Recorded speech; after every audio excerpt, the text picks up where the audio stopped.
Siku moja baada ya chama kikuu cha upinzani nchini Tanzania Chadema kufanya mkutano mkuu wa viongozi wa chama na watiania wa nafasi za ubunge kuelekea uchaguzi mkuu wa Oktoba au mwaka huu 2025, kikundi cha wagombea na watiania wa ubunge 55 kilichojiita G55 kimewasilisha waraka maalum kwa katibu mkuu wa chama cha Chadema kikiutaka uongozi wa chama hicho kushiriki uchaguzi mkuu ujao, huku kiendelea na msimamo wake wa kudai mabadiliko.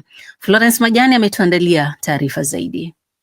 G55 ndivyo wanavyojiita, na hao si wengine bali ni watiania wa nafasi za ubunge ndani ya Chadema.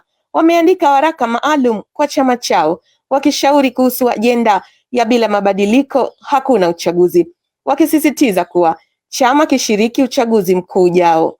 Waraka huo maalum wa G55 umeandikwa na watiania 55 wa Chadema wanaowakilisha watiania zaidi ya 200 wakiwamo viongozi wa juu wa chama hicho. Jana Aprili 3, G55 imewasilisha waraka huo kwa katibu mkuu wa Chadema John Mnyika ukiwa na sahihi za watiania hao 55 wakisisitiza kile wanachokiita ushauri kwa chama.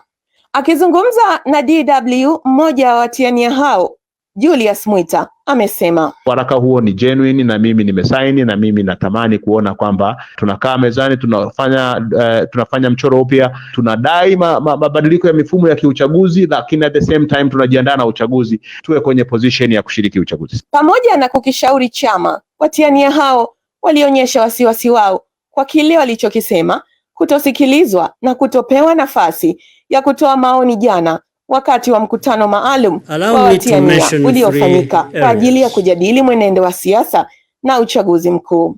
Katika mkutano huo wa jana, mwenyekiti wa Chadema Taifa Tundu Lissu alisema wote wanaoona no reform no election haiwezekani ni wana CCM pamoja na vibaraka wao. Ambaye ameshiriki kwenye chaguzi zetu akakutana na haya na bado anasema twende tu, huyo hayuko.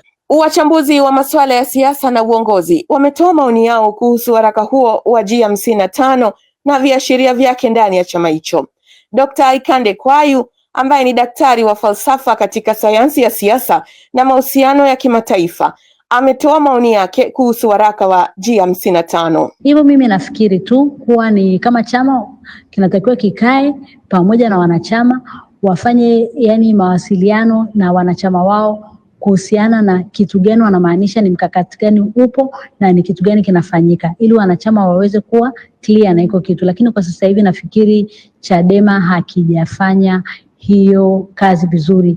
Jana Aprili 3, Chadema waliketi katika mkutano maalum wa watiania wa nafasi mbalimbali za uongozi ili kujadili hali ya siasa na uchaguzi katika uchaguzi mkuu ujao.